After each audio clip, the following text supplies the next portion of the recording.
Not getting old. I've eaten too much for lunch, and it's whatever was in it is not doing me a lot of good. Oh, okay. Which one? Barry Manilow. Oh Christ! Can't you have somebody sexy? And I said, "What do you think, Michael?" Well, he says, "I think that I'd have been happier waiting another couple of weeks." I said, "Hold on a second." Before we can start to do anything with Tom today, looking around, I have to send this urgent email to Katie Hilton, as she's very frustrated with me for not sending something to her. So I've had a very direct WhatsApp off her this morning. So we shall do this now, and then when we can crack on. 1167 just purring along quite nicely. Not massive revs, not like the 865 used to be. And then we've got the Sprinter 12 there. Doing a lovely job. Fantastic seabed. Really nice seabed. It's good. There's cousin Michael. Look, he's seen the car pull up, and it is 5 minutes past 1. So that can only mean one thing for Michael. Lunchtime.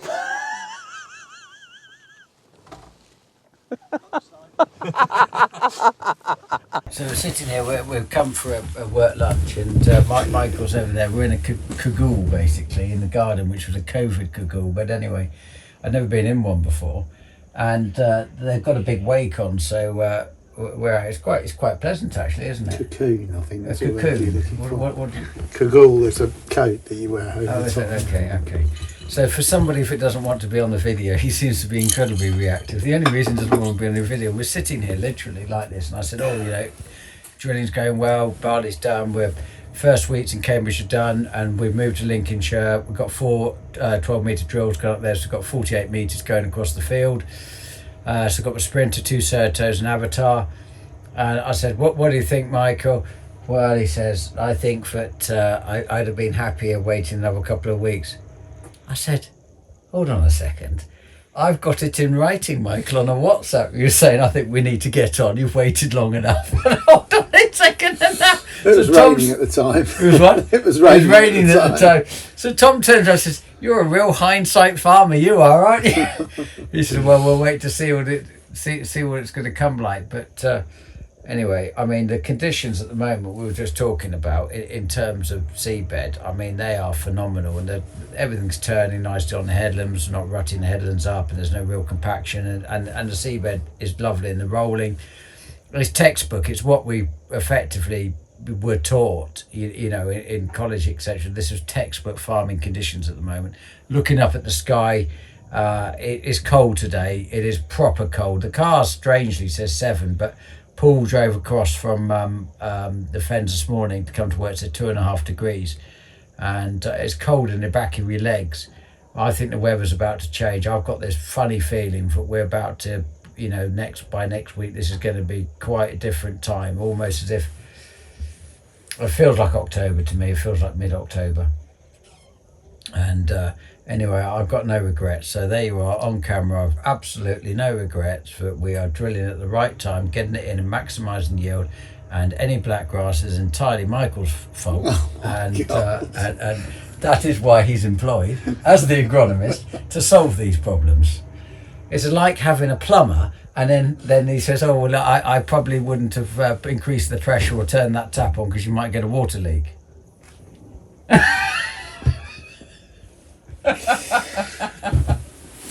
Anyway, there we go. So I think you'll find most people are on my side. Anyway, well, anybody that's on Michael's side, keep it to yourself. So we're loading lorries. So we've got wheat coming in, filling 2 stores, and then 1 store at the top there, which is going out. So the lorries are just queuing to get loaded.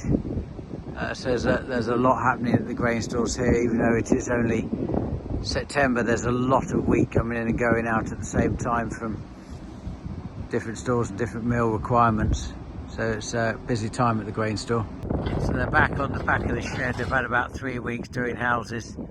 So they've pointed up Sandy's house, done the wall on that, rebuilt a chimney, done the soffits on the outside, and done quite a lot of work. One of Webber's big fair was get scaffolding up and things, and get some of the house maintenance done, which has been put back while we do this. And then they're back on this now while it's dried to get the drainage in. So that area is sort of dug out there where the tanks are going. So we'll get that finished off, and yeah, making a bit of progress hopefully. But the concreting team have been here this morning. Hopefully we'll get in a position where we'll make a bit of a difference. Okay, so the chemicals coming in now, and Sandy and Kieran are working hard to get it sprayed. So roundupping first, and then obviously pre-aiming afterwards. There will be, I would think, a good couple of £100,000 which will be going through these doors over this next 3 weeks worth of chemical, just to put it into perspective, you know, how costly this chemical is in terms of, you know, getting these crops drilled and getting the pre-em on. So it never looks a lot when it's seen in isolation like this, but it never sort of comes in one go. It comes as we do batches, but it's surprising what it adds up to be. So combine headers are still here. Number 2 is currently at the workshop having some work done to it, but they haven't put them in the shed yet. So there's one combine not in at the moment. We did get the 4 in, but that came back out because Class came to do some repairs, and the headers haven't gone in yet. They keep going around to the workshop to do the servicing and repair work on them. So Gordon mentions to me almost on a daily basis, either in person or by WhatsApp, about the £250. He's still feeling that he's won it. So I think he's trying to inspire me to get the servicing work finished so he can get them in, and as he sees it, he wins his 250, whereas I see it in a different way. But so we're not there yet, so not long yet. There are 6 lorries of ours here at the moment, I've just counted, and they're all coming in and tipping, and there's somebody else there that's parked up waiting for his slot to tip. So they're all currently busy getting this one's loading in, and the ones going around the corner over there, they are loading out. And so if hopefully Paul's doing his job, they will be tipping off and then reloading on the same site. So there's Magic going to go and pick up a load. So this is what it was all built for. So Freddie's just having a bit of a sweep up while he's waiting. He's come back from Lincolnshire where he's been doing the seed, and then he's going to be going on to nights on the rolls to keep the rolls going. So we're getting a bit behind on the rolling, so that then has an impact on the pre-emergence. So he's going to keep the rolls going, even if it's 3 or 4 hours longer, just so before the damp comes in, just so we can try and catch up, so it then keeps the sprayers running. I feel like a reporter now. You look like a pop star. Oh, okay, which one? Barry Manilow. Oh Christ, can't you have somebody sexy?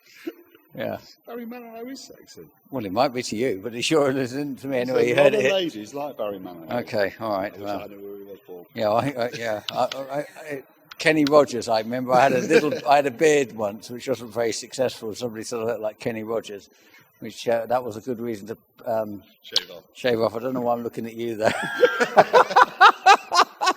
Right, so I'm here in the shed with Paul Bray and Aidan from Spaldings, and a project which I've set them upon was that what I wanted to do was to get all of the subsoilers on exactly the same points. Now, it's come from the TWB subsoiler range, where they have a leg which enables me to put a low draft point on, but then move to a very strong heavy duty point. Whereas before we had 3 subsoilers, or we do have 3 subsoilers, all with different points. And the problem with that is, the commonality of it is we've got to stock more things, and then you can't then share the things if they happen to be on the same farm in Lincolnshire or something like that. So actually I wanted to move to 1. So I rang Paul up. I said, Paul, I want to move to 1. I don't want to have shelves full of different things. Can you accommodate? He said, actually, I've got Aidan. So Aidan, I've just been finding out, it's 12 years. Is that right? You've been with Spaldings? Yeah, just under now. Yeah, just under 12 years. Sorry, I've got to get this thing right. Yeah, just under 12 years. Started as a trainee, and recently, yes, 12 years later, we've recently just took on another trainee. So it's kind of now gone full circle. Well, how nice. Yeah, I've started training now. I'm kind of showing Tom, our new lad, the ropes there. So yeah, it's kind of it's And really nice. and part of what you've been doing at Spaldings is actually on the design side. Yes, correct. Yeah. So you are, one for a better word, as I referred to you earlier, you are the CAD man. Yes. So you will that's the best way design. to say, yeah, best So way to describe you've it. done, actually, interestingly, what you've done for us to demonstrate what we're going to look to do is you've actually gone to a 3D printer. Is it your own 3D printer or somebody else's? No, Spaldings have invested in a 3D printer ourselves. We've had one now for 8 or so years. We invested in 3D scanner and 3D printer just to accelerate these kind of projects that we have with our customers. Okay. So yeah, it's allowed us to this hybrid. So you drew this up basically on CAD. Yep. You transfer that into the 3D printer. The reason it's in 3 parts, that was my first question, because when I saw that I went, oh no, I don't want a leg like that. It's not for transport. And no. actually this is just because the limitations of the 3D printer is it's built it like this to clip it together to create the demonstration. Correct, yeah, because we have a limited bed size, it's about 300 mil square and then about 250 high. Yeah.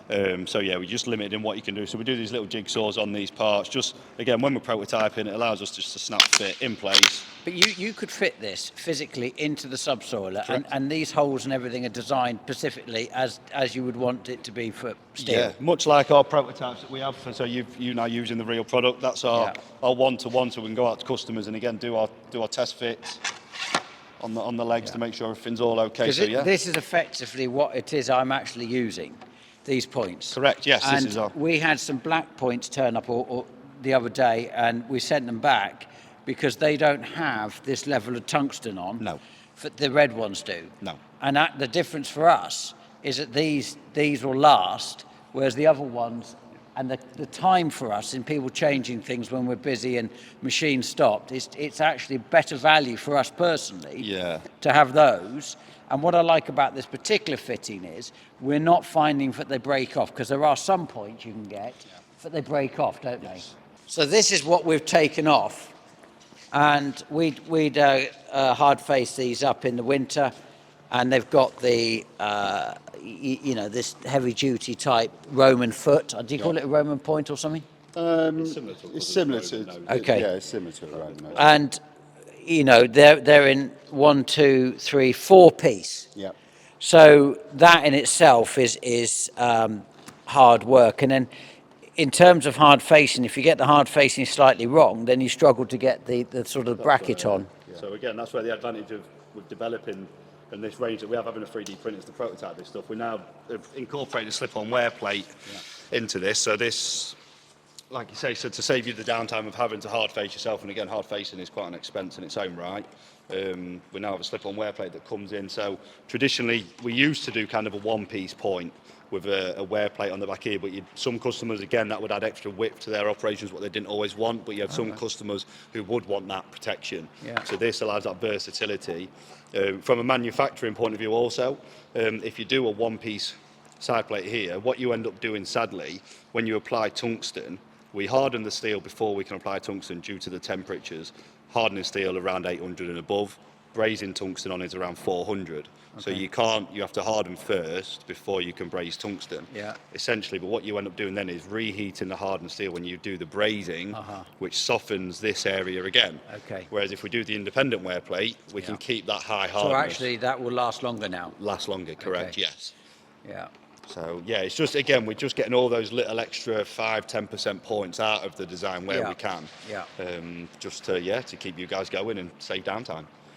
So we're going to look. We're going to hopefully find somebody who send these off to a new home, and we'll just go outside and I'll show you one of the 2 subsoilers there, which are parked just beside each other, and we'll just have a look at how they're fitted. So on that Hilux, we've got the yellow one. Yeah. It's going to go green. Yeah. But the badge has gone missing on the front. Okay. So we want to make a PX. Sure. Yeah, we You can think do you it. do Yeah, it? we can do it. Oh. Yeah, of course you can. Simon and I, we've looked at it, how we're going to make it out of steel, how we're going to get a sticker put on it. That would be perfect. Yeah, I'm sure we'll have a look. I'll have a look before we leave today, yeah. So this has got then the wear plates actually as a separate There you go, yeah. fitting as you're talking about, Tom. Correct, yes. So again, with this being a low disturbance point, some customers want that level of protection, others not so much. They can claim it adds too much draft to it. So we thought, again, doing this gives us that versatility. Or again, much like we've applied this to other, like the Grange machines. So on our Grange point, we've done similar. So where their legs come hard face from factory, once you start to wear that hard face, you can then put these on. Whereas before, if you cast the plate in, you're limited to who you can buy the points. So this is a Horsch prototype subsoiler which they made. So these legs, they wouldn't be something that you would find as a thing. So Terry Birch cut the bottoms off and he welded on effectively his footle on the bottom.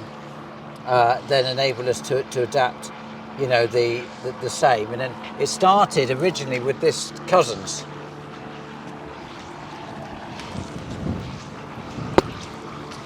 That's cold now, isn't it, the wind? Not so much of the sun now.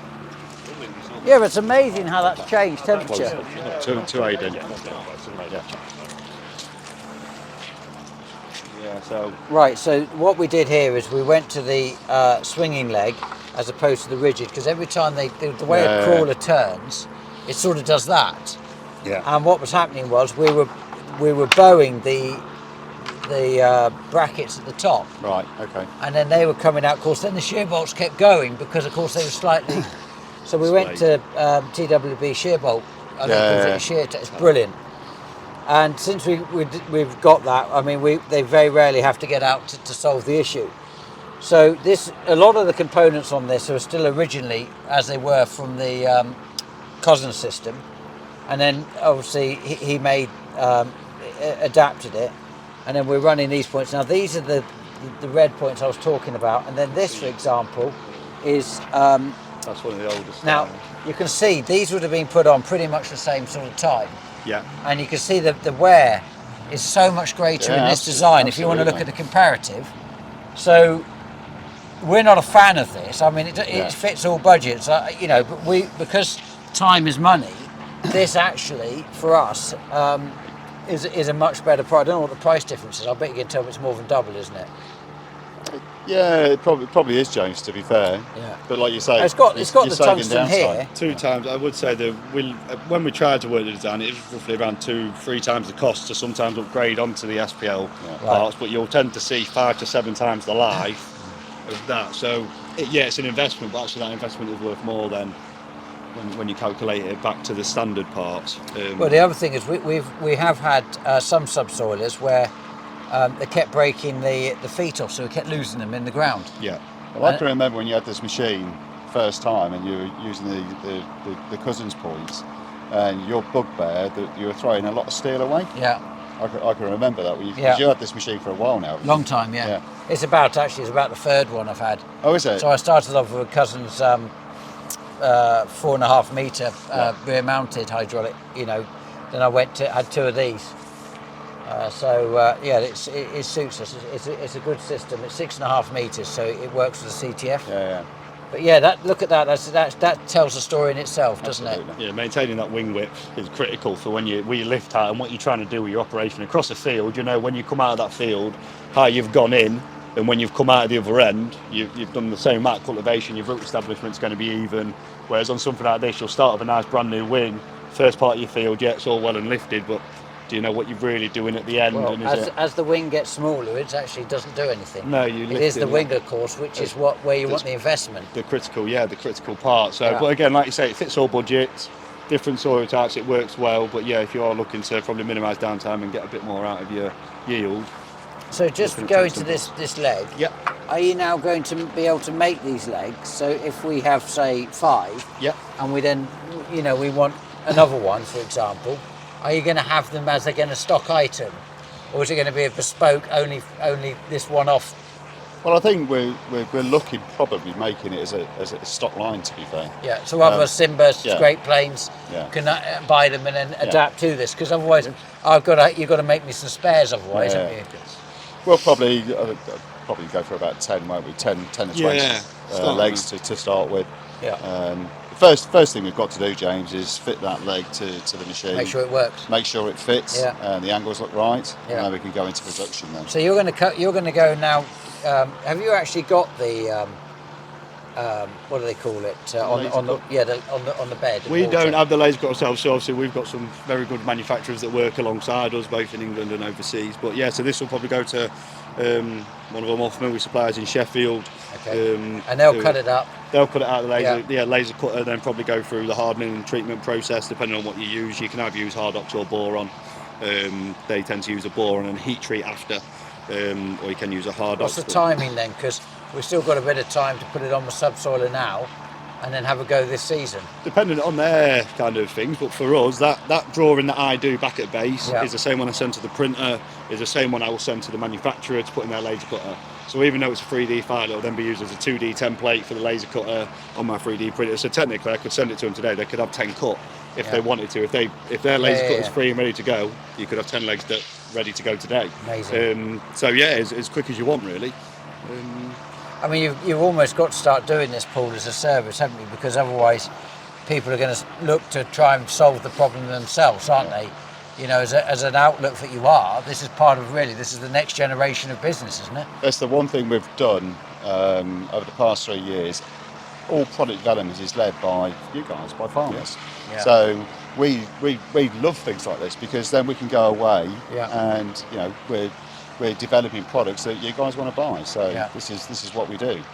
So we've just driven down to the next door farm. We're at Rectory Farm now. I was just talking to Aidan on the way down, and he was just telling me about the accident you suffered. When did it happen? January 4th, earlier this year. Yeah. Oh right, January this year. He was basically using an aerosol can in his workshop at home, and it exploded on you, didn't it? Yeah, a bit like a missile. It blew the bottom out sadly, and of all places it managed to. It was in my right eye. So yeah, sadly lost my right eye at the start of this year. But yeah, it's a freak accident by far, and it's extraordinary. You wouldn't think that something like an aerosol can would necessarily cause that type of a problem. I mean, no. I've just had some delivered today, and they're to do the combine panels just at the front.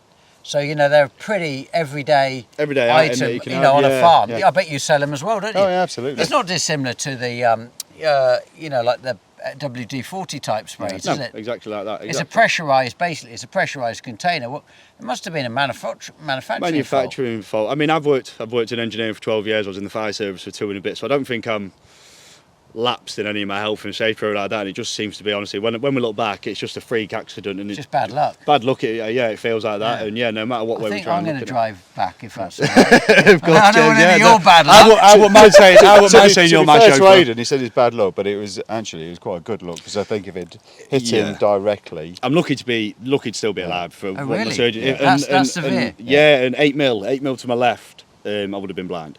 So to have that, and to but you've lost the sight in one eye. This is now a prosthetic eye what I've got in now. Oh, really? So yeah, I could pop it out. I'm not going to. No, It's only like it's like a plastic. You've been watching too much James Bond. But yeah, very lucky.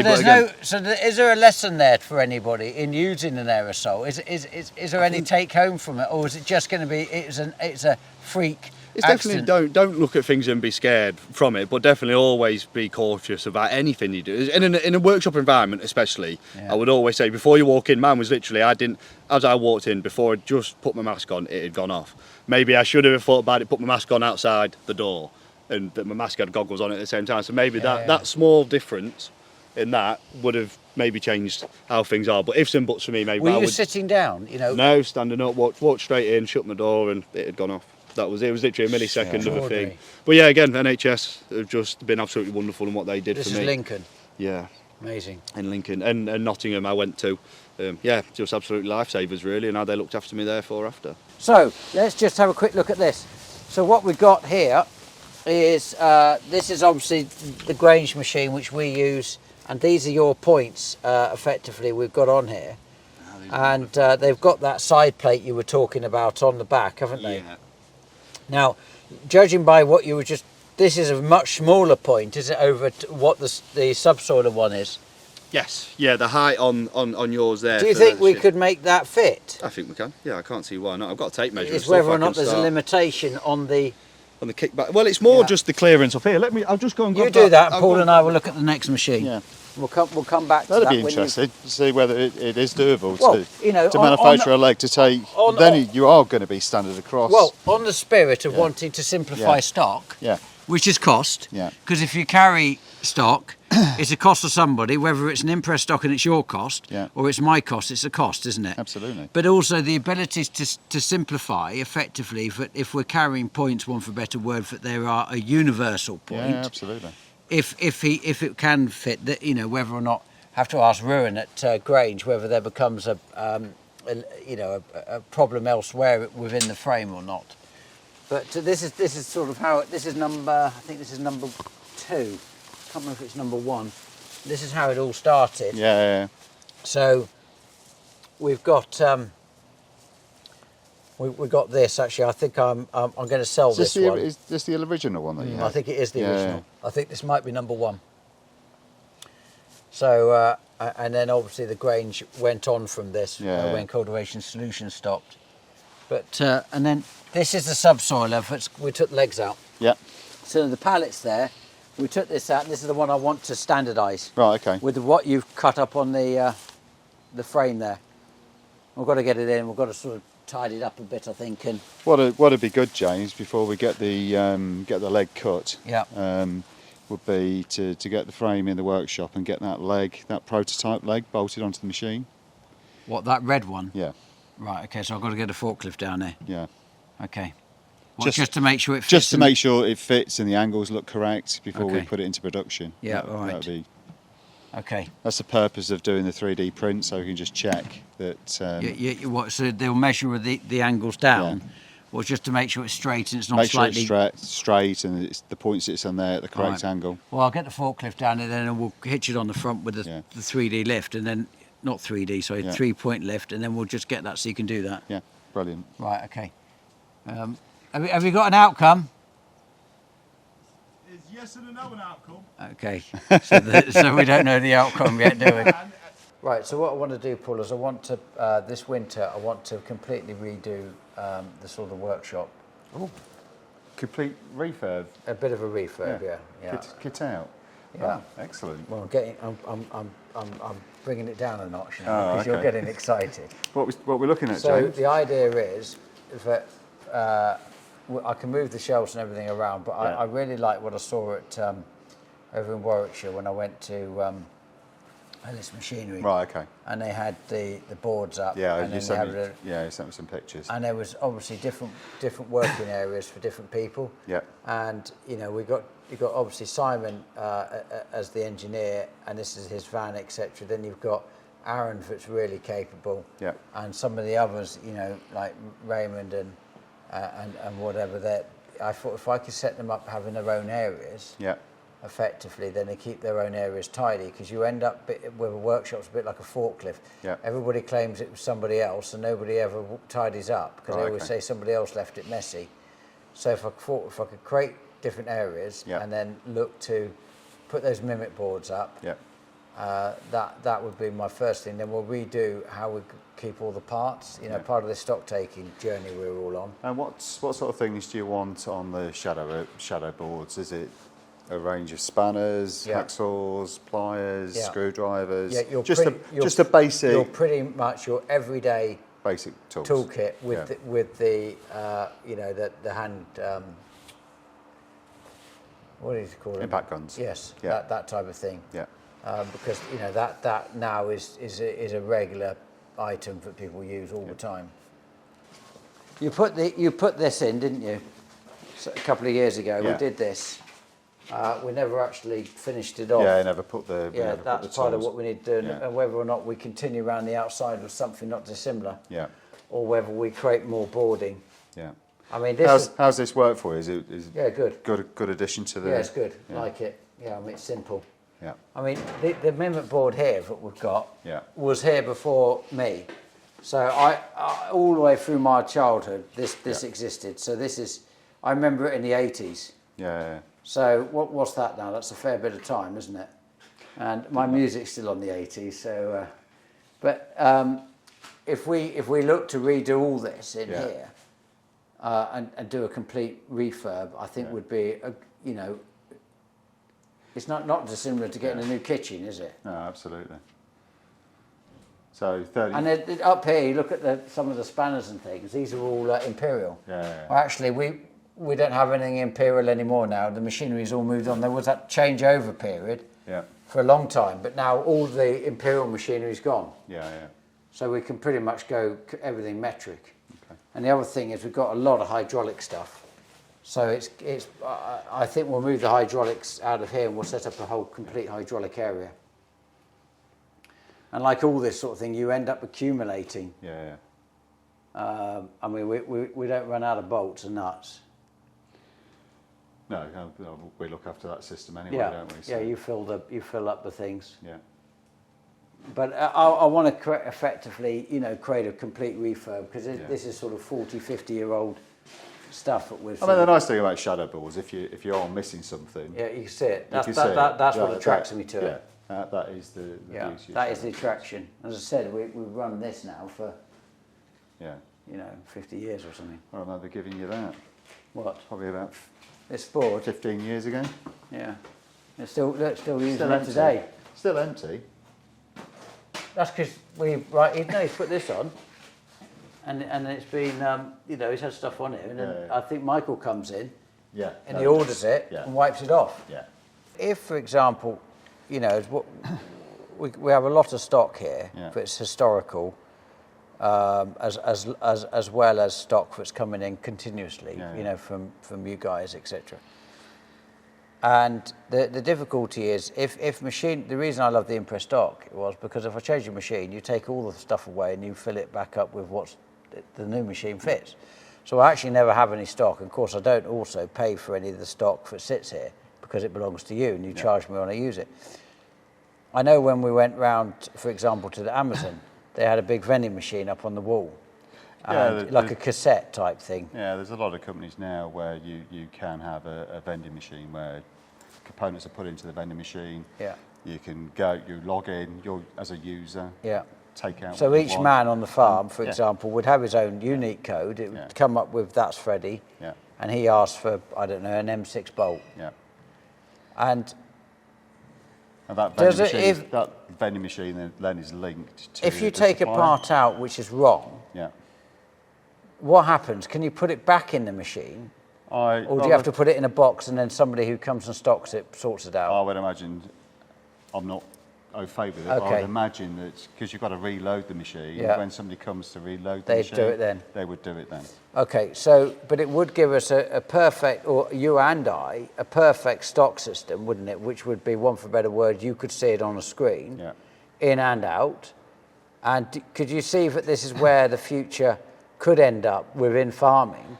For companies like yourself might turn up, I know I'm putting you on the spot and you probably haven't even thought about this yet, but that this type of idea exists. I know. But can you imagine that, actually something like this, or even a container type idea turns up with a similar system? I think smaller components, but I've not seen a system where you're putting a subsoiler point or anything like that. But I think smaller components, and it's being used in manufacturing already.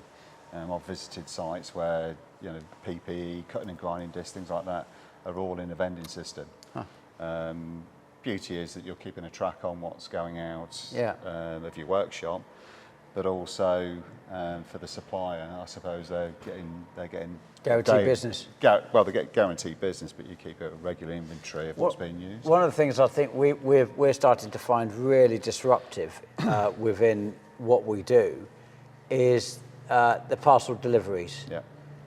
Because if you, for example, go on Amazon, it doesn't seem to be that they all turn up to the address in one, a British post office will turn up, won't they? And they'll come once a day.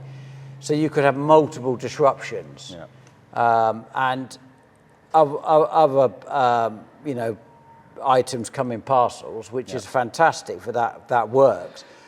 But there is disruption within a business of parcels, isn't there? Oh yeah, well, we're a distribution business. Yeah. We come across things on a daily basis. The vending machine does attract me. Yeah. Actually, depending upon what the cost of that vending machine is, because someone's got to pay for the cost of the vending machine, haven't they? And because I would imagine they're pretty expensive. I don't know. As a business, so your next project, Paul, is vending machines. Well, did you buy this? It was bought in my time, yes. You remember it? Yes. Yeah. 1967. Well, how old are you then? 17? 17, yeah. Well, Right. I can tell you exactly how this will be 58 because I was born in 66. Were you? And I'm 59. So, So if we walk around this workshop, because I was just saying to Paul, It's slightly younger than me. Well, I can By a remember year. This was the welder that we had in Knapwell between 67 and 71. Yeah. And it would also charge batteries as well. Yeah, that's what we're using it for. Well, that's what we had it for. Yeah, yeah. And I didn't realise you'd still got it. No, there's another one.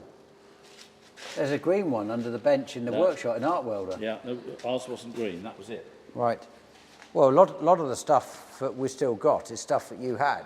I was just showing Paul, you know the mimic board you got on the wall where you put all the spanners? Yeah. I mean, that was there. When did you think you did that? 50s, 60s? Could be, yeah. I mean, a lot of the stuff that you've got in there is stuff that was here before I came on the farm. So you're talking about 50s and 60s. Right. And then, of course, they changed a lot of the spanners to different sizes. Yeah. Because there was Whitworth, AF, Yeah. and all that lot. And then, Well, of course, you had metric. I remember Metric, the Whitworths, because, yeah. of course, I think there's some upstairs still. Oh, it was an absolute pain because certain stuff came in Whitworths. Yeah. Well, They wouldn't fit we're anything, almost, I think we're now all metric. Yeah. Pretty much so. Yeah, and look, now Graham's turned up. Yeah, Hello, Graham. hello. How's retirement suiting you? Yeah. So Simon's been down with you now, picked up that machine, you've now measured it, put your plastic 3D, how did it come out? All fits in everywhere else. The only thing is when we check the angle of the geometry, we're about 4 degrees off, but for something we've assumed from what we had back at base and previous knowledge, that's why we'll come out and check, do the prototyping, so we can go back, change that quick angle and send it off to the laser cutter. The fact that that's got auto reset legs on it, that hasn't actually created a foul up on your measurements, has it? No, so what I've done is I've levelled off the machine, so off the actual frame of the machine, not off there. Yeah, So okay. and because we know that TWB, the leg face where the shin butts in, where the back of this point butts in, runs vertical. So horizontal off the machine, 0 there, and come down. And Right, so you're gonna change this. Do you come back down to check, or are you happy now that you've got what you need? I'd be more than confident going forward that we've got what we need. So stage 2 then is now you're going to actually send this CAD drawing up to the fabricator and they're gonna make manufacturer. them. Yeah, and they'll get them laser cut right. out. Okay, good. 23rd of September and going great storms. Finished the first weeks down in Cambridge. Got second weeks down in Bedford. Haven't got any first weeks there. We're up in Lincolnshire currently doing the first weeks there. So we should have the first weeks finished. Bit of luck tomorrow. Then that leaves a balance of second weeks to do, and then going into beans, and then that will be the winter crops drilled. So we've bought some latitude, waiting for that to come, and so we can then plan our date for second week drilling, and see what day is it today. It's Tuesday. See what there's a bit of rain threatened earlier. It came to nothing. I'm forever nervous that we're on the doorstep of quite a big weather event. It's completely changed the weather. Cold now, and I got my jacket on, and Tom even put the heated seats on when we went out in the car earlier. So that's the change, really. Effectively, it feels like mid-October. But anyway, thanks ever so much, everybody, that continues to support us. Really appreciate it. And I think we got Vicky Butler-Henderson coming on Thursday to trial the new Land Rover Octavia. I think that's how you pronounce it. No, what is it, Tom? Defender Octa. Oh, Octa, sorry. What's Octavia? Is that Skoda? Yeah, she's not coming to trial a Skoda, sorry. It's a very fancy Land Rover, apparently. And anyway, so she's going to go up and down the mound and all that sort of thing and race about in it. So it'll be interesting to see what she's going to do. Tom's going to come with his camera and catch a bit of that. And anyway, we'll look forward to seeing you at the weekend. All the best. Bye-bye.